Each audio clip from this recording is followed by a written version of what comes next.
esta semana estaba leyendo acerca de un autor cristiano que mientras se estaba preparando para escribir un libro sobre la crianza de los hijos, decidió hacer un estudio de la infancia de personajes bíblicos notables. Y así, comenzando con Génesis, buscó tanto en el Antiguo Testamento como el Nuevo Testamento buscando información útil. Pero sin embargo, algo sorprendente, no pudo encontrar mucho. Comenzando con Caín y Abel, descubrió que mientras la Biblia dice que ellos nacieron, luego pasa por alto su niñez hasta que leemos que de adultos Caín mató a Abel. Asimismo, este autor no pudo encontrar nada en las escrituras sobre la infancia de los hombres de fe como Noé y como Abraham. Y aunque Génesis nos dice que sobre Esaú y Jacob, que nacieron como gemelos, no leemos nada más de ellos mientras crecían, solo que cuando llegaron a la edad adulta, uno se convirtió en un cazador experto, un hombre del campo, como dice la Biblia, mientras que el otro se sentía muy cómodo viviendo en carpas. Incluso José, de quien leemos mucho en la Biblia, tiene 17 años cuando lo conocimos en las páginas de Génesis y no se nos dice nada más sobre su infancia hasta los 17 años. Ahora el autor reconoce que aunque hay cierta información en las escrituras sobre ciertos eventos que tuvieron lugar durante la infancia de algunos personajes de la Biblia del Antiguo Testamento, como por ejemplo Moisés, Samuel y David, pero no hay mucha información. Y en lo que respecta al Nuevo Testamento, este autor descubrió que solo una oración está dedicada a la infancia de Juan el Bautista e incluso Timoteo, a quien Pablo dice que desde niño estudió las escrituras del Antiguo Testamento gracias a una madre y una abuela quienes eran creyentes. Sin embargo, a un Timoteo, Pablo no nos dice nada acerca de cómo creció Timoteo de niño hasta convertirse en hombre.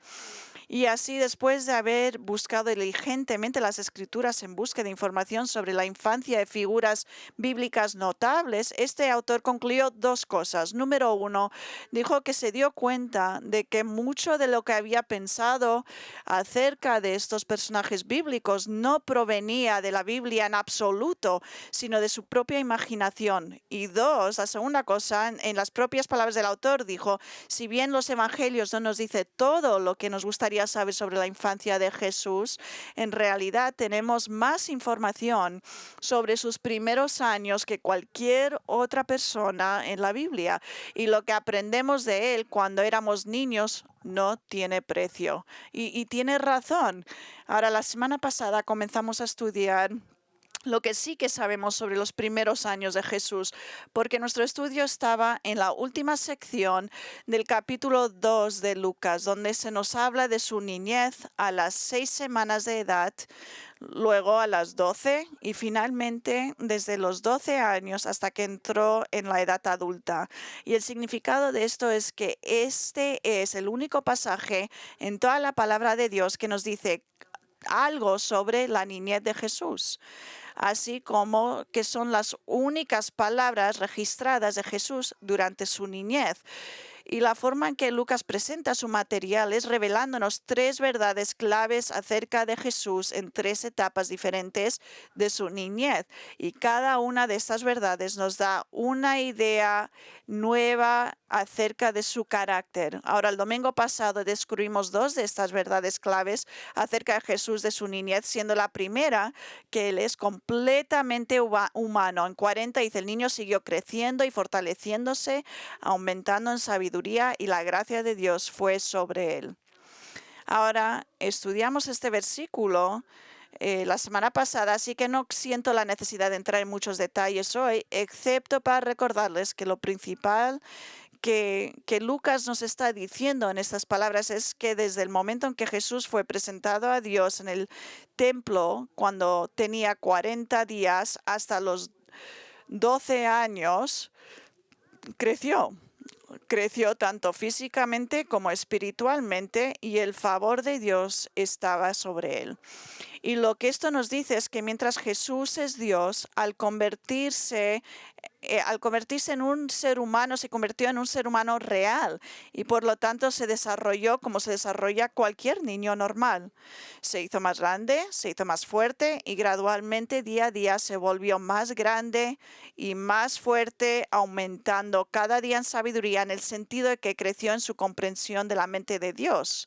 Ahora, una vez más, permítanme reiterar que esto es parte del misterio de la encarnación de Dios convirtiéndose en hombre.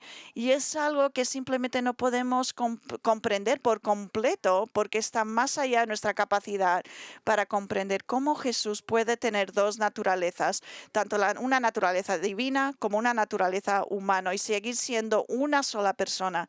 Simplemente no hay nadie más como Él con quien compararlo y por lo tanto tenemos que aceptar esta verdad de que Él era un ser humano con todas las limitaciones y el desarrollo natural de ser un humano por fe. Un maestro de la Biblia, al afirmar cómo fue que Dios se hiciera hombre, lo expresó de esta manera. Él dijo, cuando el Hijo vino a la tierra para convertirse en un ser humano de carne y hueso, voluntariamente dejó a un lado su poder divino, cambió la omnipresencia por la finitud. Existió completamente en un lugar dentro de un cuerpo humano finito, cambió la omnipotencia por la fragilidad, sufrió el dolor, la debilidad, el hambre y la fatiga que son comunes a todas las personas, cambió la omnisciencia por la incomprensión. Y aunque no podemos comprender esto completamente, cómo Jesús pudo ser Dios y hombre al mismo tiempo, es muy importante que creamos esto, porque no solo es esto lo que enseña la Biblia, sino que es lo que hace que la muerte de Cristo sea válido y suficiente para nuestra salvación, ¿verdad? Porque Él es el Dios eterno, Él pagó por nuestros pecados. Y eso también fue eterno para que podamos ser salvos para siempre, sin temor a ser condenados por el juicio divino en ningún momento en el futuro. Y debido a que Él es un hombre real, su muerte fue una muerte real de carne y sangre, nuestro nombre como nuestro perfecto portador del pecado sustituto y por lo tanto fue aceptado por Dios el Padre en el sentido que satisfazó su santa justicia. Del mismo modo, el hecho de que Jesús es un hombre real nos ayuda y nos anima porque sabemos que cualquier problema y prueba que experimentemos, podemos entender que Él nos entiende. Él entiende por lo que estamos pasando, porque Él fue uno de nosotros y Él sabe lo que es tener esos tipos de problemas y tribulaciones. Y ahora, en caso de que se están preguntando ustedes si Jesús todavía es humano ahora mismo en el cielo, la respuesta es sí, todavía es humano, todavía es hombre. Y sabemos eso porque en 1 Timoteo 2:5 Pablo dijo, porque hay un solo Dios y un solo mediador entre Dios y los hombres, Jesucristo, el hombre. En el cielo, nuestro Señor sigue siendo el Dios hombre, pero ahora notar esto, en su estado glorificado no tiene ninguna limitación humana. Por eso Jesús dijo a sus discípulos después de su resurrección, dijo, toda potestad me ha sido dada en el cielo y en la tierra.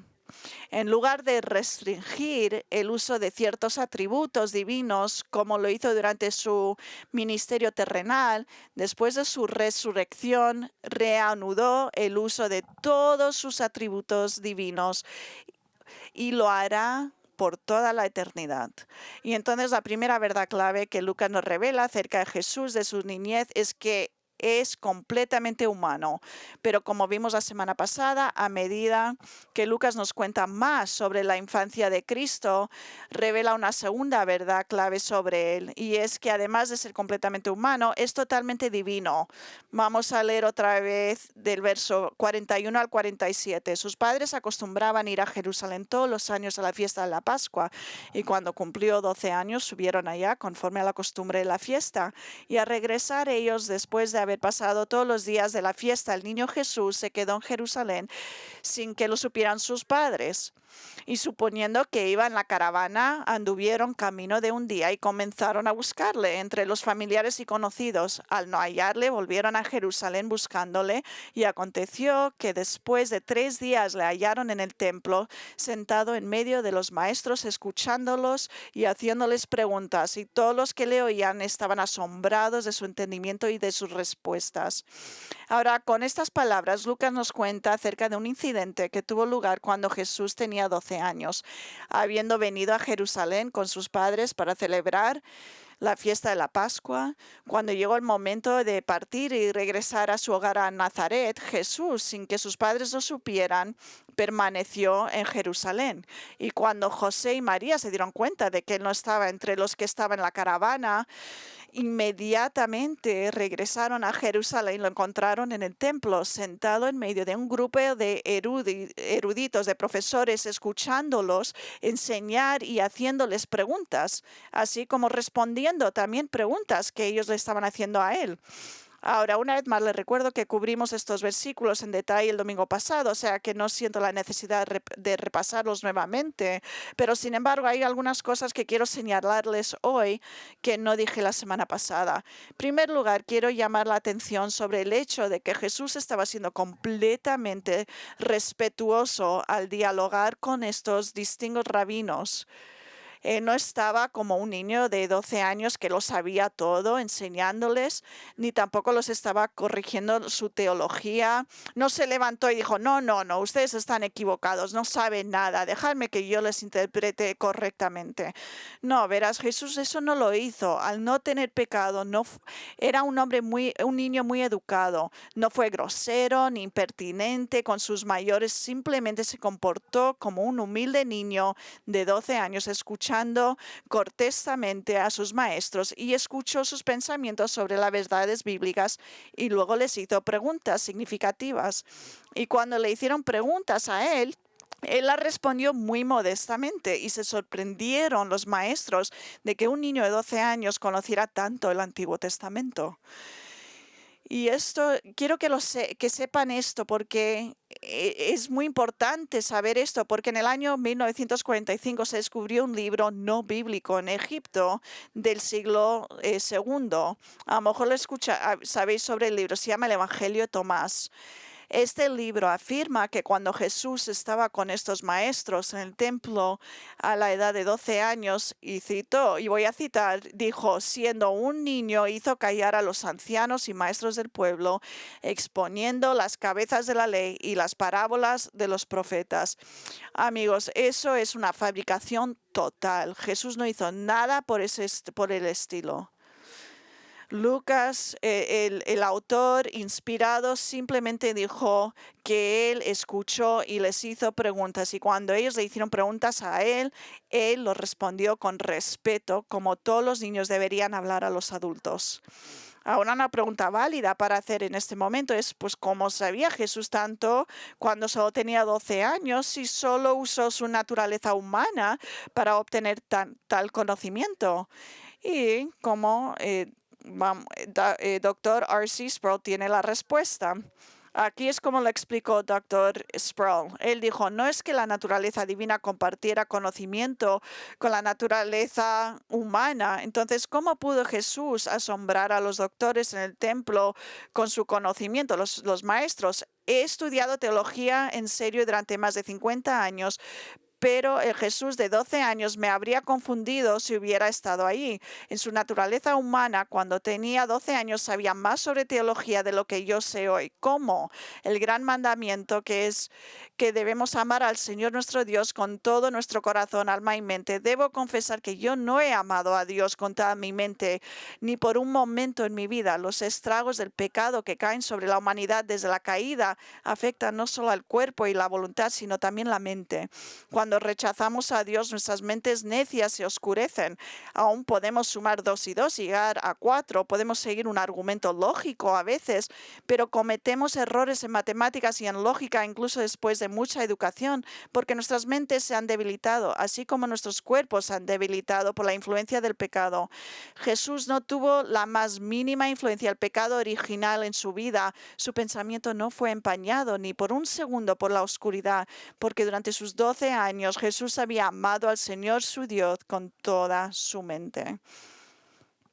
Y amigos, es por eso que estos distinguidos maestros estaban tan asombrados por el conocimiento de Jesús, porque en su naturaleza humana, su mente no estaba contaminada por el pecado. En segundo lugar, quiero señalarles que al ir al templo, en lugar de estar en la caravana con sus padres, Jesús estaba actuando con bastante sensatez y no como un niño irresponsable de 12 años. Me encanta la forma en que un maestro de la Biblia explicó las acciones de Jesús. Dijo, él hizo precisamente lo que cualquier niño debería hacer en tales circunstancias, siendo dejado por sus padres. Fue a un lugar público y seguro en presencia de adultos de confianza donde se podía esperar que sus padres vendrían a buscarlo. Ahora digo esto para recordarles la verdad de la humanidad de Cristo. Siendo totalmente humano, hizo lo que cualquier niño responsable de 12 años debería hacer cuando se separa de sus padres en un entorno desconocido. Pero habiendo demostrado su naturaleza humana, Lucas está a punto de decirnos que Jesús también es completamente divino y lo hace al revelar una interacción entre María y Jesús. María y Jesús, que tuvo lugar después de que ella y José lo encontraron en el templo entre los maestros. Versículo 48. Cuando sus padres le vieron, se quedaron maravillados y su madre dijo, hijo, ¿por qué nos has tratado de esta manera? Mira, tu padre y yo te hemos estado buscando llenos de angustia. Ahora, después de 3 días llenos de intensa ansiedad, María y José finalmente encuentran a Jesús y con un corazón amoroso, pero también herido y frustrado, su madre estaba frustrada y herida. María reprende a su hijo por hacerlos pasar por tal angustia y al hacerlo en realidad está acusando a Jesús de pecar contra sus padres. Pero Jesús no estaba de acuerdo con ella y muy cortésmente, respetuosamente le dice en el verso 49, y con este versículo retomamos donde lo dejamos la semana pasada, con la respuesta de Jesús a María en el 49. Entonces él les dijo, ¿por qué me buscabais? ¿Acaso no sabíais que me era necesario estar en casa de mi Padre? Ahora, estas son las primeras palabras escritas de Jesús registradas en los evangelios y son palabras extremadamente significativas e importantes. De hecho, lo que dijo es el corazón de toda la teología cristiana porque está afirmando que Él es el Hijo de Dios y por tanto tiene una relación especial con Dios el Padre que nadie más tiene. Y la forma en la que comunica esto es de la manera típica judía, respondiendo una pregunta con una pregunta. ¿Usted sabía eso? Que los judíos lo hacen mucho, responden una pregunta con otra pregunta. Y eso es exactamente lo que hizo Jesús. María le preguntó por qué los había tratado de esta manera y él respondió preguntándole a ella, ¿por qué? ¿Por qué me estabais buscando? Porque deberíais haber sabido que tenía que estar en casa de mi padre, en el templo. Ahora, esta no fue una respuesta con poco respeto por parte de Jesús. Él nunca le faltaría respeto a su madre ni a su padre, porque eso sería una violación del mandamiento de honrar a tu madre y a tu padre, y él no tenía ningún pecado. Mira, si pudiéramos haber estado ahí y escuchando la voz de Jesús, hubiéramos oído la inflexión y el tono de su voz y sabríamos que lo dijo con respeto. No le estaba faltando respeto a los padres, sino que estaba expresando una sorpresa genuina, incluso asombrado de que ella y José no entendieran que él iba a estar en la casa de su padre, el templo. Jesús tenía razón. Deberían de haberlo sabido, porque antes del nacimiento de Cristo, el ángel Gabriel le había dicho a María exactamente quién sería su hijo. El hijo sería el Hijo de Dios. Lucas 1, 31 al 35. Voy a leer los versos otra vez. Y he aquí Dice Gabriel, concebirás en tu seno y darás a luz un hijo y le pondrás por nombre Jesús. Este será grande y será llamado Hijo del Altísimo. Y el Señor Dios le dará el trono de su padre David y reinará sobre la casa de Jacob para siempre y su reino no tendrá fin. Entonces María dijo al ángel, ¿cómo será esto? Puesto que soy virgen. Respondiendo el ángel, él dijo, el Espíritu Santo vendrá sobre ti y el poder del Altísimo te cubrirá con su sombra. Por eso el santo niño que nacerá será llamado Hijo de Dios. Pero ahora, casi 13 años más tarde, María parece haber olvidado las palabras de Gabriel y entonces Jesús le recuerda quién es él, el Hijo de Dios, y por lo tanto, dónde tenía que estar, le recordó dónde tenía que estar, que era el templo, la casa de su Padre. Ahora, amigos, escuchen atentamente porque es esta declaración de Jesús de que Dios era su padre, lo que eventualmente iba a enojar a los líderes religiosos de Israel y a personas de hoy. ¿Ves? Mientras en el Antiguo Testamento a veces habla de Dios como Padre de la nación de Israel, en el sentido de que Él los trajo a la existencia, Él los hizo un pueblo. Nadie en toda la historia judía jamás habló de Dios como su Padre personal hasta que Jesús lo hizo. Y lo que estaba afirmando al hablar de Dios como su Padre es que Él tenía una relación íntima con Dios, con Él, con el Padre que nadie más compartía.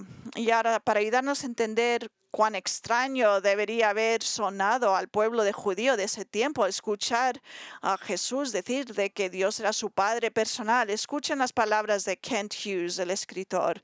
Dijo, para captar la idea de cuán radical era esta autocomprensión, debemos entender que en la enorme biblioteca de los 39 libros del Antiguo Testamento solo se hace referencia a Dios como Padre 14 veces y luego de manera bastante impersonal. En esas 14 referencias, padre, siempre se usa en referencia a la nación, no a los individuos. Dios fue referido como el padre de Abraham, pero Abraham no se refirió a Dios como mi padre. Pero cuando Jesús entró en la escena y cuando vino, se dirigió a Dios como su Padre y nunca usó ningún otro término. En todas sus oraciones se dirigió a Dios como Padre. Los evangelios registran que usó el nombre Padre más de 60 veces en referencia a Dios. Ahora, en algún momento en el desarrollo de Jesús, quizás incluso a los 12 años, mientras estaba en este viaje a Jerusalén, Jesús se dio cuenta del hecho de que Él era el Mesías y el Hijo de Dios y por lo tanto tenía una relación única con Dios como su Padre personal. Y eso es exactamente lo que le estaba diciendo a María. Quería que ella entendiera que si bien ella y José eran sus padres terrenales, a quienes Dios les había confiado para criarlo, en realidad era que Él era el Hijo de Dios y por lo tanto su primera prioridad era Dios como su Padre para llevar a cabo la voluntad de su Padre. Más tarde en su ministerio Jesús dejaría esto muy claramente de que él tenía que hacer la voluntad de su Padre. Por ejemplo, lo que dijo en Juan 6:38, porque he descendido del cielo no para hacer mi voluntad, sino la voluntad del que me envió, refiriendo a su Padre. Juan 8:28-9. Por eso Jesús dijo, cuando levantéis al Hijo del Hombre, entonces sabréis que yo soy y que no hago nada por mi cuenta, sino que hablo estas cosas como el Padre me enseñó. Y el que me envió está conmigo y no me ha dejado solo, porque yo siempre hago lo que le agrada. Otra de su prioridad era obedecer al Padre. Juan 8:54-55. Jesús respondió, si yo mismo me glorifico, mi gloria no es nada. Es mi Padre el que me glorifica, de quien vosotros decís, Él es nuestro Dios, y vosotros no le habéis conocido, pero yo sí que lo conozco. Y si digo que no le conozco, seré un mentiroso como vosotros, pero sí que lo conozco y guardo su palabra. Verás, Jesús siempre hizo lo que el Padre le dijo que tenía que hacer, que hiciera. Y es por eso que le dijo a María, tengo que estar en la casa de mi Padre. Ahora bien, este puede que sea la primera vez que Jesús usa estas palabras. Tenía que estar o debo estar, pero llegarían a caracterizar su vida porque era de esta manera y era su manera de decir que todo lo que iba a hacer en este mundo estaba bajo la completa control del Padre, ya que él tenía y que debería por necesidad hacer todo lo que el Padre le dijo que hiciera. Y es por eso que a medida que vamos avanzando en nuestro estudio de Lucas, veremos que Jesús repite esta frase, debo, en relación con muchas actividades. Por ejemplo, Lucas 4:43, pero él les dijo también a las otras ciudades, debo anunciar las buenas nuevas del reino de Dios. En Lucas 9:22 vamos a ver que él dijo, debo sufrir muchas cosas y ser rechazado por los ancianos y los principales sacerdotes y los escribas. Y en Lucas 13:33 vamos a estudiar, va a decir, debo seguir mis caminos hacia Jerusalén hoy, mañana y pasado mañana, porque no puede ser que un profeta muera fuera de Jerusalén. También vamos a estudiar en Lucas 24:7 diciendo que el Hijo del Hombre debía ser entregado en manos de hombres pecadores y ser crucificado y al tercer día resucitar. Ahora, las palabras de Jesús a María de que él tenía que estar en casa de su padre fue la primera vez que estaba declarando de que él era el Hijo de Dios y por lo tanto que él era divino, deidad plena, igual a Dios, al Padre en todo. Y quiero hacer una pausa por unos minutos aquí y examinar esta verdad, porque hay muchas personas que ven a Jesús siendo el Hijo de Dios como algo menos divino que Dios el Padre. O sea, de hecho, cuando era un cristiano nuevo, me estaba pensando y cuando me convertí, yo pensé que Jesús, y me equivoqué, que como el Hijo de Dios era como un miembro menor de la Trinidad, no al mismo nivel que el Padre, pero estaba equivocado yo, y mi pastor tuvo que explicarme la verdad y explicarme la verdad acerca de Jesús, que como Hijo de Dios, Jesús era idéntico, igual que Dios. Esta es la forma en que John MacArthur en su comentario habla sobre Lucas y cómo explica él es hijo de Dios, pero igual que Dios, con el mismo poder. Y esto ayuda muchísimo. Él escribe, el título Hijo de Dios describe a Jesús como la segunda persona de la Trinidad, Dios encarnado. El significado pleno y rico del título Hijo de Dios no es evidente en el concepto inglés de filiación. En la cultura judía, hijo denota algo más que una descendencia masculina. Un niño menor de edad se considera un niño solo cuando ese niño se convirtió en un adulto. Se le consideró un hijo en el sentido más amplio. Fue entonces cuando llegó a ser igual a su padre ante la ley y en términos de responsabilidad adulta, y recibió los privilegios que su padre le había reservado. Hijo, en este sentido más técnico, pasó a ser y significar igual a o uno con. Ahora, siguiendo esta explicación del término hijo, John MacArthur enumera una serie de ejemplos en las escrituras donde se hacía referencia a los hombres como hijo de algo para describir su naturaleza, como por ejemplo Bernabé. Bernabé, a quien llamaban el hijo de aliento, porque tenía la naturaleza de animar a los demás. En cualquier sitio donde lees sobre Bernabé, él estaba animando a otros, igual que Santiago y Juan. Jesús los llamó hijos de trueno. ¿Por qué? Porque tenían personalidades muy fuertes, caracterizadas por ser muy obstinadas. Jesús llamó a Judas el hijo de perdición o del infierno, porque tenía las cualidades del carácter de aquellos que estaban destinados al infierno. Verá, en todas estas descripciones la palabra hijo se usa para describir la naturaleza y la composición de estos hombres, y esa es exactamente la forma en que Jesús es el Hijo de Dios. Él es de la misma naturaleza y esencia que Dios. ¿Por qué? Porque Él es Dios en todos sentidos de esa palabra. Y esta es precisamente la razón por la que los líderes judíos eran tan hostiles e indignados hacia Jesús, porque cada vez que afirmaba que él era hijo de Dios o que Dios era su Padre personal, ellos entendían exactamente lo que quería decir. Ellos entendían que él estaba diciendo que era igual al Padre en todos los aspectos. Si no lo hubieran entendido ese punto, nunca hubieran reaccionado en la manera en que reaccionaron. Por ejemplo, Juan 5, 17 al 18, pero él le respondió, hasta ahora mi Padre trabaja y yo también trabajo. Entonces, por esta causa, los judíos aún más procuraban matarle, porque no solo violaba el día de reposo, sino que ellos pensaban que él estaba violando el día de reposo, pero sigue el verso diciendo, sino que también llamaba a Dios su propio Padre, haciéndose igual a Dios.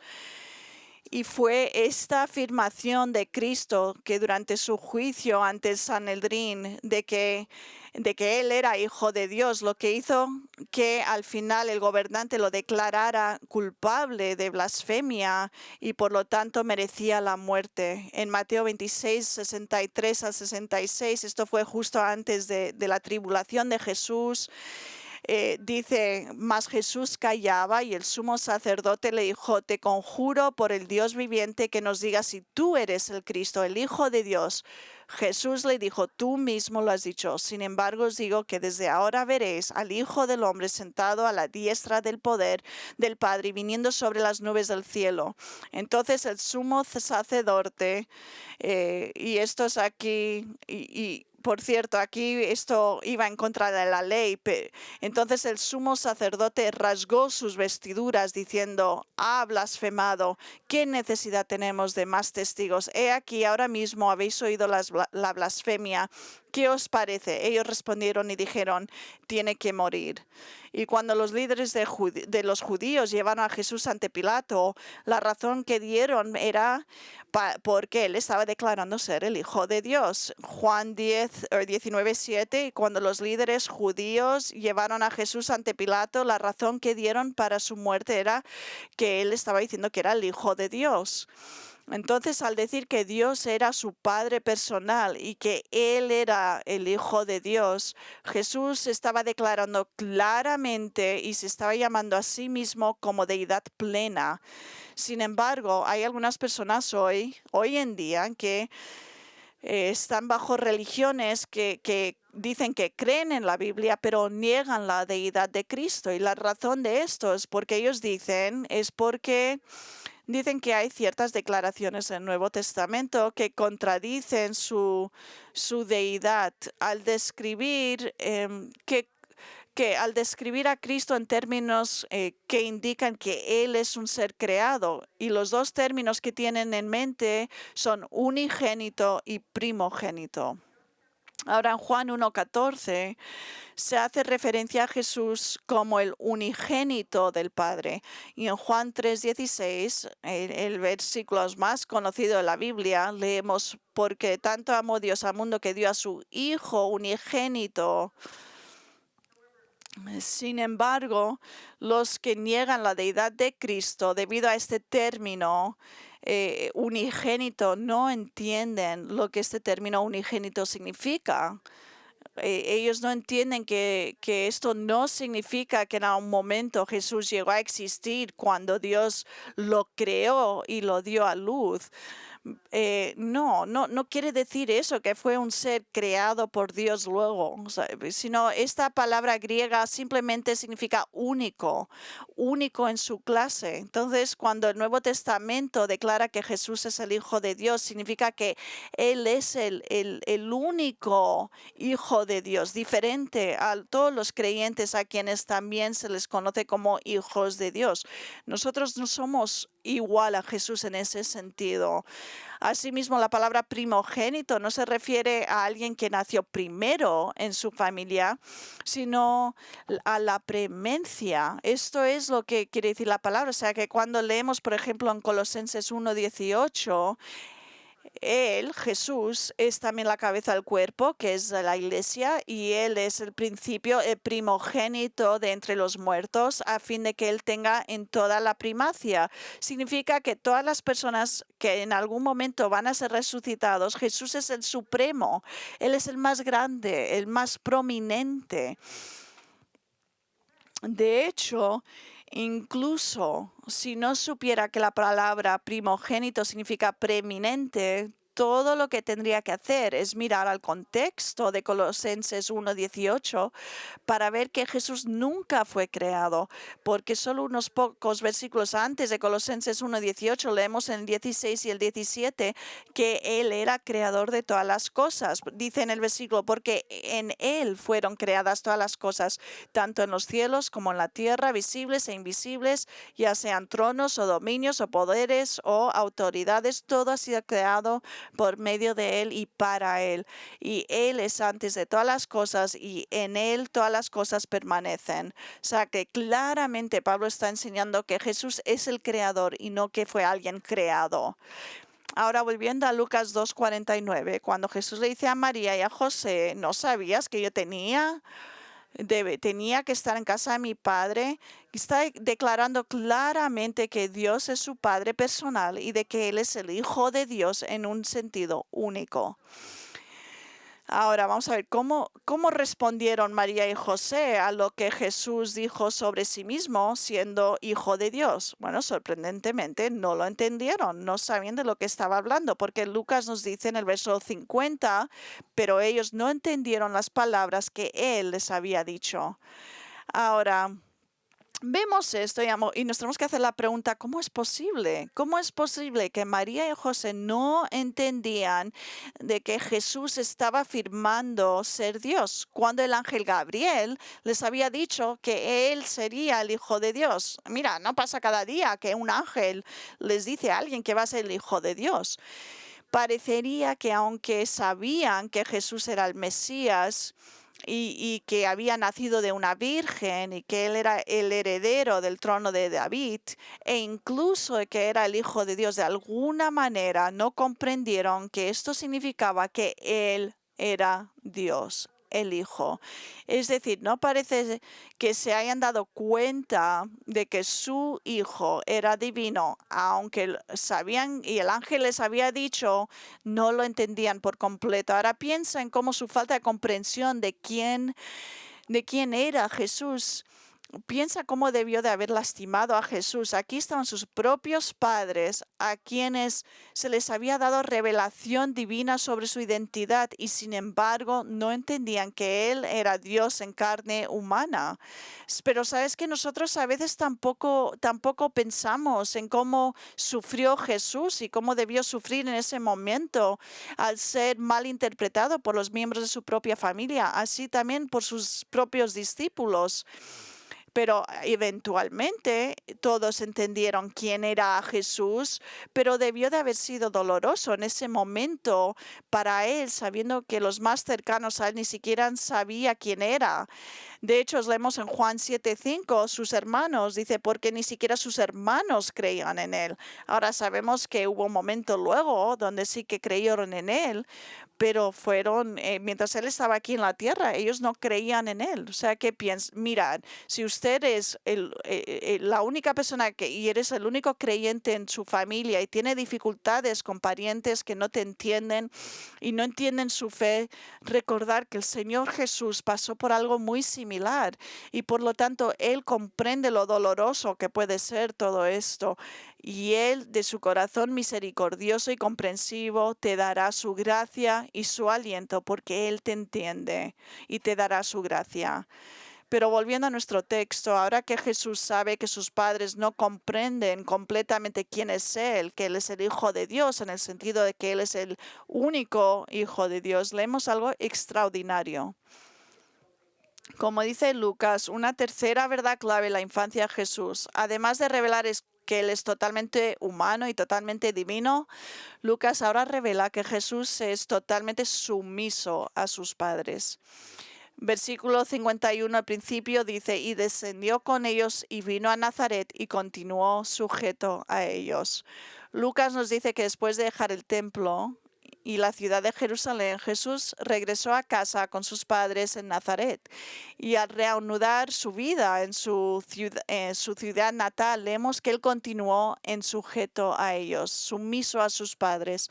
Ahora, amigos, piensen en esto. Aunque Jesús ha llegado a la plena comprensión de que él era el Hijo de Dios y que Dios es su Padre personal, Todavía sabiendo eso, obedeció a sus padres terrenales y se puso bajo su autoridad y continuaría obedeciéndolos hasta que se fuera de casa como adulto 18 años más tarde para comenzar su ministerio público.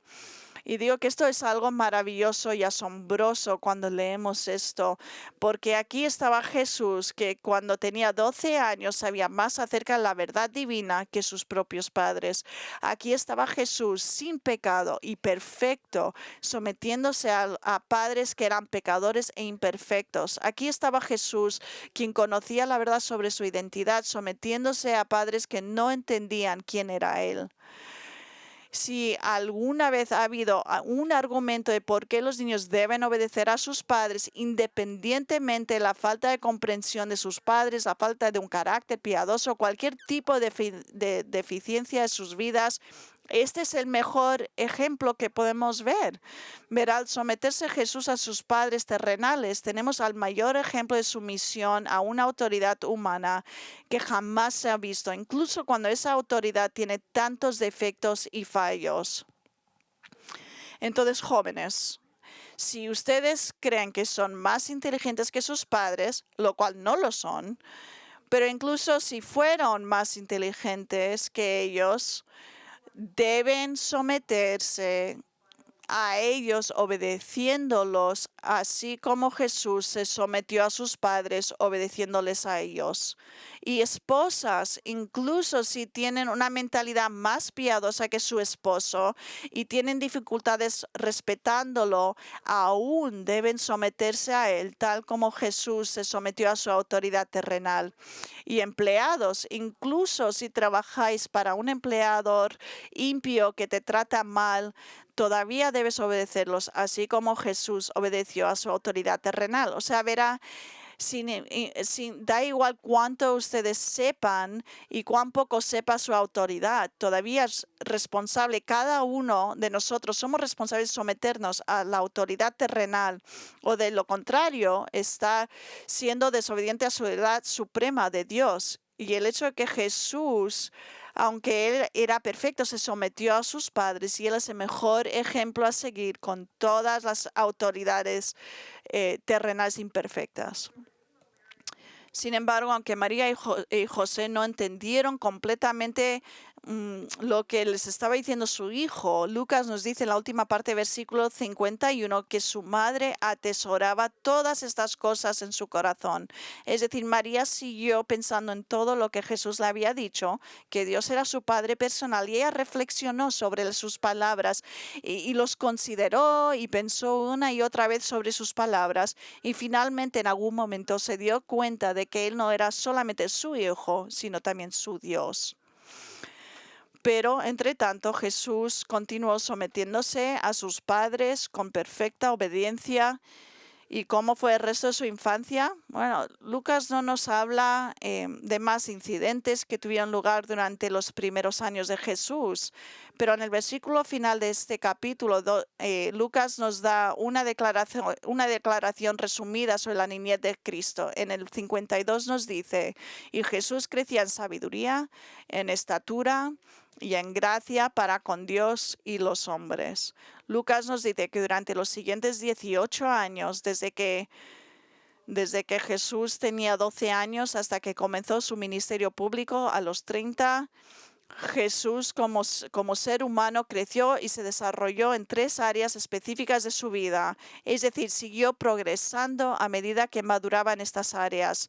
La primera área aumentó en sabiduría, lo que significa que aumentó en su comprensión de la verdad divina.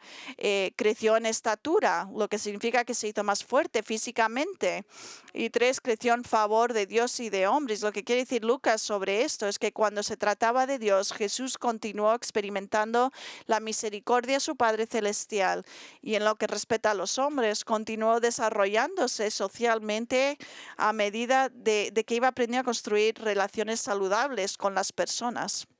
Verás, lo que Lucas quiere que entendamos es que Jesús, aunque era Dios, al convertirse en hombre, se convirtió en un verdadero hombre de carne y de hueso, y por lo tanto creció y se desarrolló como cualquiera de nosotros desarrollaríamos, excepto que Él fue sin pecado.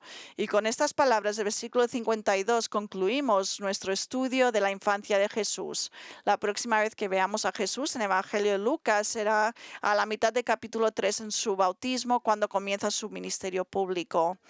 Pero lo que hemos aprendido estas últimas 2 semanas sobre la crianza de Jesús como niño nos revela el núcleo de nuestra fe, que es que Dios se convirtió en un hombre real sin sacrificar nada de su deidad y sin sacrificar nada de su humanidad. Y aunque es posible que no comprendamos completamente todos los detalles de la encarnación, porque sí que es un misterio, estas verdades deberían dejarnos asombrados de Jesús. Es bueno que no lo entendamos todo. Deberíamos estar asombrados de Jesús, porque como nos dice Pablo en Filipenses 2, el cual, aunque existía en forma de Dios, no consideró el ser igual a Dios como algo a que aferrarse, sino que se despojó de sí mismo, tomando forma de siervo y haciéndose semejante a los hombres. Al ser hallado en apariencia de hombre, se humilló a sí mismo, haciéndose obediente hasta la muerte, incluso la muerte de la cruz. Amigos, esto lo hizo para personas como nosotros, para que podamos ser salvados de la ira de Dios debido a nuestros propios pecados.